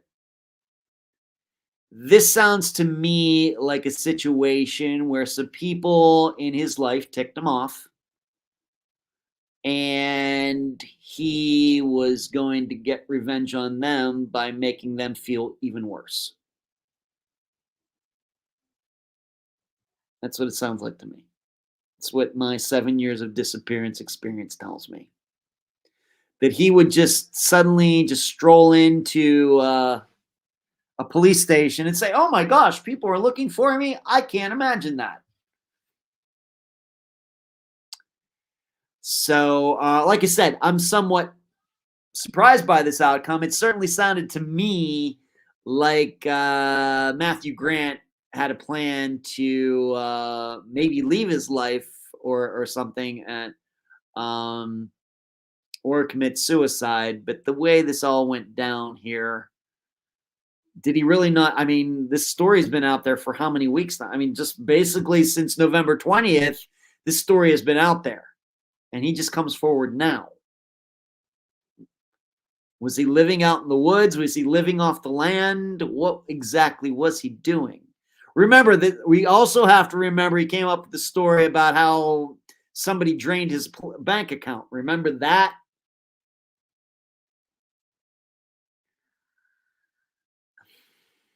So I'm going to see what everybody's saying here. Let's see. Mama's MIA. Charlotte, sometimes living with family is worse than foster care. It can be, Charlotte. Rockford, I tend to avoid child disappearances. Okay. Yeah. I'd like to, Shree said, or Charlie says, I'd like to know more about the hippie commune at the Spanish mansion in the mountains. I see you working, Charlie. I see you working. Hazel, wonderful for Matthew's family. He's been found alive. Surprising, but great Christmas for them, I guess. My guess, Hazel, is this is not the end of this. I mean, we're not going to know, but like I said, it just having read like 10,000 disappearance stories over the last 7 years or some crazy number. This sounds to me like some sort of inner family tension going on that we'll probably never know about. Charlie is Charlie is agreeing with Charles. Shree is agreeing with Charlie. Me too, Charles. I would like to go there. The mansion at the commune. Look at you two. Stitching, Summer Moon. Yeah, all y'all know something. Someone should say something. There's another child disappearance where, like Stitching saying, a lot of people believe that family is involved. Hazel, I agree with your theory, Ed, that he was tricked by catfish, blackmailed, and was embarrassed and took off for a bit. Very well could be. That was a theory that I floated a week ago. Not so sure I feel confident about that theory now. As facts change, theories change.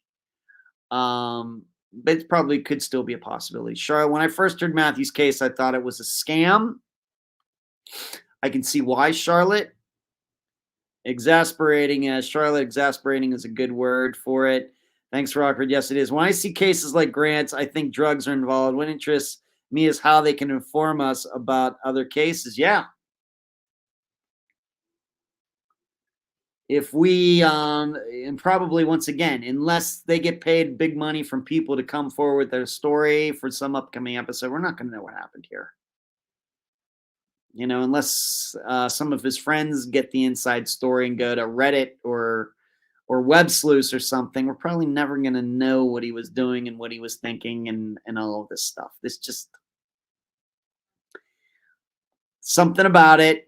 Like I said, I'm open to the idea that he was intent on committing suicide and didn't have the courage to do it, but he really sat out there in the woods and lived off the land instead for all this time or whatever. Of course, we remember his bank account was drained, and like I said last week, one of two things happened. Either he got catfished and he got blackmailed or extorted to give up all the money, or he took all his money because he wanted to take off. And it very well could be that he planned on taking off, but then he started thinking more and more about it, and he said, this is going to be too hard.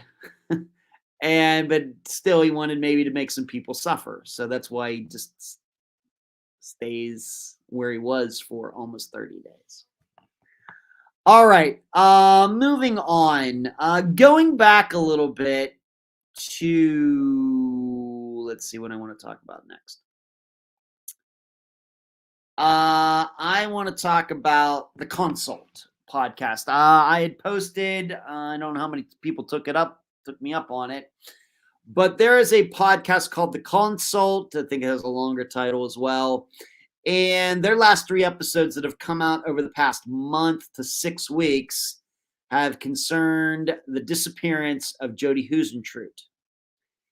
And the first episode was, and you should know that it's like co-hosts. There's like 3 or 4 hosts who talk back and forth.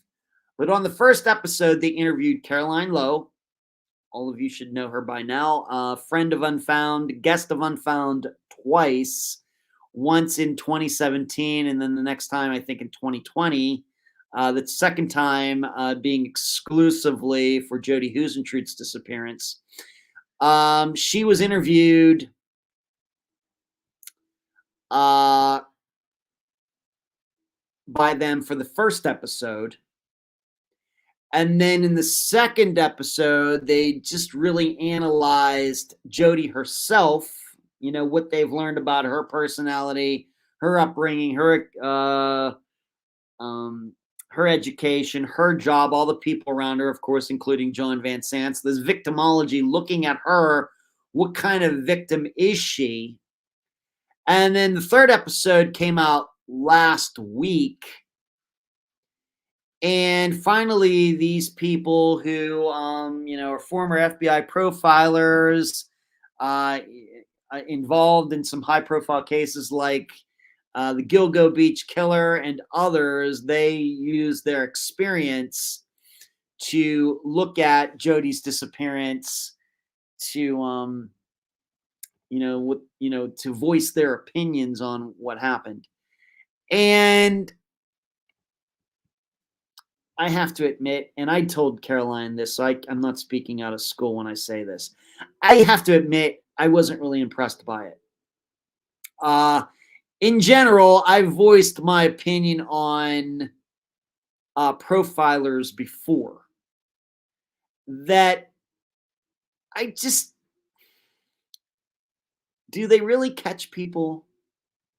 When we look at the profiling, for example, that was done on the original Night Stalker, did any profiling really lead to him being caught? Did any of it really narrow down the focus on who the original Night Stalker would be? I have to admit, I got to know the cases of the original Night Stalker going back to the 70s, and then this seemingly last murder in 1986. Got to know it all pretty well. I don't remember any profilers really getting that one right. In fact, what I remember more of was just maybe some lay people, some people who take an interest in serial killers or whatever, throwing out the idea, there are some behaviors by this guy that could lead us to believe that he might have been a cop at one time. And guess what? Those people would have been right, or were right. The original Night Stalker, he was a cop at one time. How about that? I just don't know how helpful they are. I'm not necessarily, I guess sometimes I have called it a pseudoscience. The problem I had with this part 3, they're all obviously smart people. I'm not saying they're scam artists or anything like that. I'm not saying that at all. I just don't think that their insight is as influential and as helpful as they think it is. And as stats or history prove that it is. When I was listening to the third episode, if I didn't know that these people were retired FBI officers, I would have never known it. It would have just been to me like 3 random people who are interested in true crime and disappearances and murders getting together and talking. One's an accountant, one's a physics teacher, and one's an engineer. There was nothing that they said that really, really, really showed their experience. It seemed like everything that they were saying could have been said by any educated person on disappearances that didn't have it as a full-time job. In addition, I don't know if maybe they just take for granted that people know who they are. But still, you would think in the process of them analyzing Jody's disappearance that they would say something, well, I remember back in 2005, I was asked to come in and look at the case file for this missing person. And here's what I discovered. And these are the reasons I find it similar to Jody's. And this was the outcome. They didn't do that once in an hour-long podcast, all these people who have FBI experience. Whereas I'll admit I've never been an FBI agent. All of you know that. But as you've heard me do many, many, many, many times, when I talk about disappearances and looking at them, I will bring up other disappearances that have been featured on Unfound. Or, for example, maybe we can look at it this way. Jennifer Kesse. A lot of people believe that she was abducted. A lot of people believe that she went out that morning. Some person or group were waiting for her. She got abducted. They took her car with her in it, took her somewhere, and of course, she is still missing to this day. Whereas, what have I said in relation to that? I've seen abduction scenarios, and they don't look like Jennifer Kessie's. Why? Well, we know that Jody Huisentruit got abducted.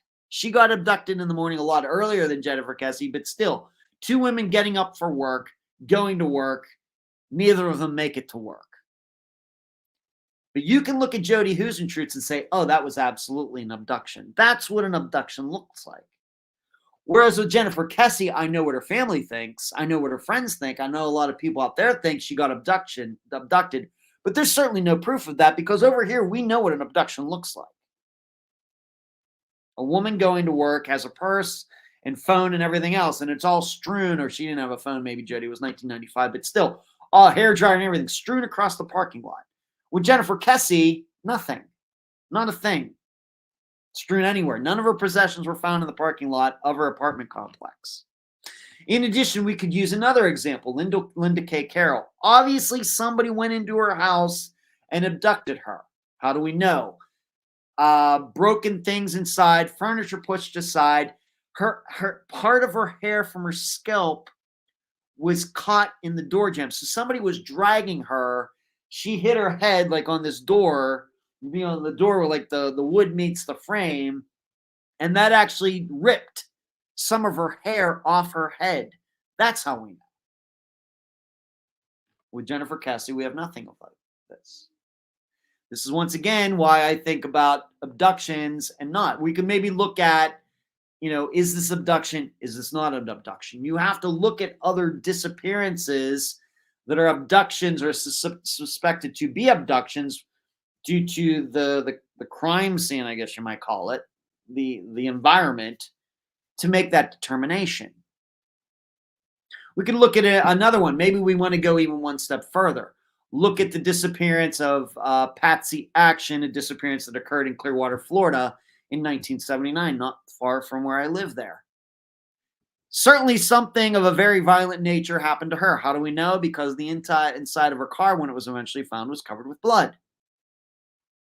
Now, see, so if I were in their position and I'm being asked, well, what do you think about Jody Huisentruit and her abduction? I would say, well, you know what? I know about this disappearance, Linda K. Carroll. She was abducted, kind of similar. Now, who probably caused that disappearance? Probably her estranged husband. She was trying to have her own life. She was trying to get divorced from him. She was trying to get custody of the kids. And he seemingly probably came down there and dragged her out and killed her, because there's like, no way, you're getting my kids. No way you're leaving me. And the daughter that Linda K had with her husband, to this day, insists she might have some sort of memory in that, to the point that she might have even been in the car when this all happened. Still a little sketchy on that. But Linda K. Carroll was certainly abducted. So then I would bring up Patsy Action. Was at that hotel, somehow left. Was she abducted? I don't know. But certainly there was violence in her car, just like there was violence in Jody's car. Who did that one? It's a mystery. I think a lot of people think that this guy that Patsy Action was involved with, although he seems to have a pretty solid alibi, being in a totally different part of Florida. So was Patsy meeting another guy? Was she, was she abducted by just a total stranger?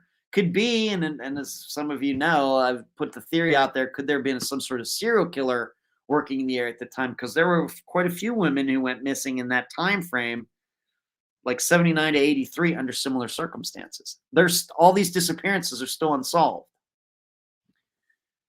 So this is how I would go about it. Referencing other cases and trying to draw correlations. If I were to do, once again, maybe more a relevant example, would be like Jennifer Kessie. If I were to get into a discussion with some of the people about her disappearance and the topic of abduction came up, and they would say, yeah, I really think this is abduction, I would be like, well, why? Why do you think it was an abduction? And I would go to referencing Jody Huisentruit. Here's an abduction. Here's what an abduction looks like. Stuff strewn all over. Here's what an abduction looks like. Linda K. Carroll, stuff strewn all over her place and hair in the door jamb. Here's what another kind maybe of abduction, Patsy Action, blood all over her car. Jennifer Kessie's has none of that. So why do you think it's an abduction? You didn't get any of that in this third episode. So very, very, very, very frustrated. I told Caroline so. And you should know that I also wrote the hosts. They have a website. They said we would like comments, insight, and everything else. So I wrote them a nice long email. I was nice, but I think I was fairly critical as well. You know, if you're going to do all this analysis of a disappearance, you just can't take for granted that you just can't do trust me. I'm a retired FBI agent. Trust me. I've worked on a lot of cases in my life. Trust me. Well, tell us what those are. We're not looking for any. If these are still unsolved, I get you can't talk about them. But what about the solved ones? Where do you get your insights? Why do you have the opinions that you do? Tell us. Give us some of your experience. You know, because I can guarantee you in a different circumstance, like if it was an engineering show and, you know, some engineers were analyzing why the Leaning Tower of Pisa ended up leaning and didn't stand straight, they'd probably talk about scientific properties, ground properties, how that type of building would be built today. They might talk about, well, I remember I worked on this building kind of the same size so many years ago, even though I know that Leaning Tower of Pisa was built centuries ago. But that's probably how engineers would go about it. You know, they would at least go through all the mathematics and physics and all of that, the architecture and everything else. This sounded to me like just a bunch of people, lay people, sitting around drinking beers talking about Jody's disappearance. I think the public deserves better more than that. I think it does. Let's see. We go back here. Everything. You never did answer my question. Are you going to change it to everything 2024? I'm hoping you do. Did not say family's invited. I'm friends with their mom and dad. Okay, involved. I'm friends with their mom and dad. Okay, stitching. Have you ever said what you think happened to Jody?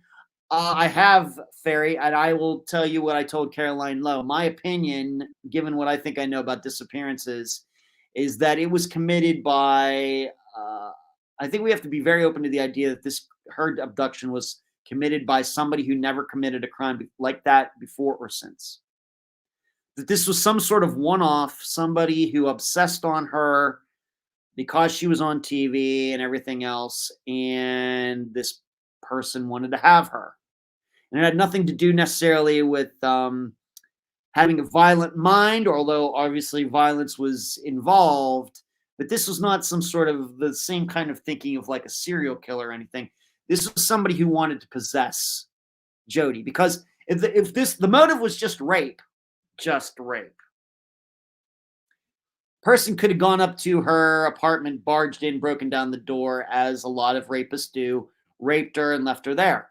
He didn't have to take her anywhere. Because he waited out there and took her, to me means this was all fulfilling some sort of a fantasy. To me. And once again, looking at other disappearances. Now, of course, what makes Jody's unique is she was kind of a public figure. Whereas we really haven't covered any disappearances like that. But that's what I just think if it was somebody who knew her, the person wouldn't have done it that way. And if this was your just regular run-of-the-mill rapist who knew Jody was there, the person wouldn't have bothered waiting out because she was late and everything. The person just would have immediately gone up at 3 a.m, barged in and done it. My opinion. Once again, my experience of other disappearances and talking about other abductions or non-abductions. Rockford says, profiling is like sports betting. It can be interesting and lucrative for the few who are good at it, but it doesn't affect the outcome of the game. It certainly does not. Charlotte, I believe Jennifer Kessie was abducted. All right, Charlotte. Hazel agrees with Rockford. FBI agents have to wear suits to work, so I get why that was a non-starter. Yes. Rockford, Ferry, someone could have gotten into her car with her. Charlotte, Ed, if you don't think Jennifer Kessie was abducted, what do you think happened to her? Here's what I think I've learned about disappearances over the last 7 years, Charlotte. And I go to Jennifer's phone, the cell phone. Um, what we have learned is that when phones go off, that is when a disappearance starts. And Jennifer shut her phone off on that Monday night. It never came back on. Now, she might have shut it off. I don't know what her normal habits were. She might have shut it off because she just got in an argument with her fiance and was afraid he'd call her back, and she was kind of over arguing with him and everything else. These things happen. If you're in a relationship, I just can't talk to the person anymore. I'll just talk to him tomorrow. But we have to think about it this way. She shut off her phone on Monday night, but to believe that she was abducted on Tuesday morning, we have to believe that she got up, picked out her clothes, took a shower, dried her hair, got ready for work, got dressed, did her makeup, had breakfast, got everything together, and went out the door without ever yet turning on her phone. And I realize, I know what the argument is. Well, this was 2005. People used their cell phones different back then. That's not how I remember it. I had a cell phone in 2005. That's not how I remember it. We also have to remember that Jennifer was a businesswoman involved in real estate, realtor, working for one of those types of companies. And to me, that's the type of person, when they have a cell phone, they're never far away from it, and it's never off, because you never know what you might miss. She shut it off on Monday night. It never got turned on Tuesday morning, despite her seemingly doing all of these things, seemingly. So I'm under the belief that she went missing on Monday night. I continue to believe that there was another guy in her life. And the reason she shut off her phone is because she was going to see this other guy. And that's what happened. I know it doesn't paint her in the best of lights, but the Kessies keep going on about how that towel was wet. It doesn't mean anything. I have long hair. I live in Florida. If I took a shower on Monday night and dried my hair, I usually mostly let my hair air dry, so I don't use a towel. But if I really, really, really, really want to get it really dry with a towel, that towel will surely still be wet on Tuesday morning, given Florida's climate. That's not proof of anything. So there you go. Hey, so I didn't see your call to listen to the podcast episodes. What's it called? Your call to listen. The Consult is the name of that 3-part series covering Jody's disappearance. If that's the one you're asking about. Consult. CONSULT. Fairy, I didn't know about her phone. Yeah. That's the story on Jennifer Kessie's phone. I just ask all of you. How many times on Unfound have we heard about people going missing and their phones going off at the same time, being shut off or being turned off or whatever else? How many times have we heard that? Many, many, many, many, many. So then why should we doubt it with Jennifer Kessie's? Agreeing with Cassie, and I'd say that Monday night outside of football season is not a time when most guys are out at the bars, just saying. Charlotte, okay, thank you. So you could have been abducted the night before. She could have been, but I don't think so. I don't think she was abducted at all. I think she went out by choice. I think Charlotte, I think that she took her stuff because she was going to sleep over at some other guy's house. She took her stuff for work, took her stuff with her because she was just going to stay over at his house and then go to work from there. That's why she turned her phone off. She didn't want her fiance to call her back and then her say, well, honey, why are you out at 11 o'clock at night? Where are you going? This is how people cheat. They turn their phones off. And despite all this, the abductions and everything else, there's no proof of that. There's no proof she was abducted. Whereas I would say with the phone alone, given compared to a lot of the disappearances that Unfound has covered, there's a lot of proof to believe that she went out of the house on Monday night, shutting her phone off. When phones go off and people go missing, the disappearance happens not long after the phone goes off. It's very, very consistent. I wouldn't say it's a law, but it's a theory you can really, really, really, really rely on. So there you go. All right, let's talk about this Friday. Did not get to that. Yeah. Okay. This Friday, we are going to Louisville, Kentucky. You might remember that we covered the disappearance of Andrea Knable from Disappearance, Kentucky. And you're going to find that the disappearance of Lisa Marie Green is very similar to Andrea Knable's. Very, very similar. Both young women struggling with addiction. Both having been very, very clean at one time, maybe recovering and then kind of falling back into it. We have two young women who seemingly just walked off in Louisville, Kentucky. Lisa Marie Green, you are going to find a Lisa Lee Green out there. Not the correct one. If you're going to be looking this up, Lisa Marie Green from Louisville, Kentucky. She went missing on June 25th of 2014. Her sister Leah is the guest. Did a fantastic interview. I listened to it today, just making sure that everything came out well. I've already posted in the group and on the page. Lisa wrote a long note, not right before she went missing, but maybe a couple days before. She wrote a long note on an envelope saying if she ever went missing, this is what had been going on. This person had been doing these things to her. And if she goes missing, everybody is to look at this guy. Well, the circumstances of Lisa's disappearance is she was at her father's in Louisville. And he slept during the day because he worked the night shift. So he was going to get a couple hours of sleep. And Lisa said, you know what, I'm just going to go out and sit out on the back porch. It was during the day, the afternoon, early afternoon, somewhere in there. And so a few hours later, when her father awoke, didn't see her, went out to the back porch. Lisa's not there. She's never seen again. She did not have a phone or anything. There's no proof she ever contacted anybody. It's in a little neighborhood with other houses around. Nobody saw her walking. So we're going to remind you a lot of Andrea Knable's. I think it's also going to remind you a lot of Layla Faulkner's, once again, a disappearance that I haven't mentioned too much, where she was home with her parents and somehow was able to slip away without them noticing. So this Friday, Lisa Marie Green, Louisville, Kentucky, June 25th, 2014. Her sister Leah is the guest. And the title of this episode, you might remember that old Firehouse song called All She Wrote will be the name of the episode. So that's all I got for tonight. Thank you all for tuning in. A lot covered tonight. It was a spectacular show. The 2 hours went so fast. And reminder, we will not be doing this next Monday, but we'll be doing this 2 weeks ago. The next time we all see each other, it'll be 2024. I'm excited about that. I'm going back to Florida on December 29th. And thank you so much.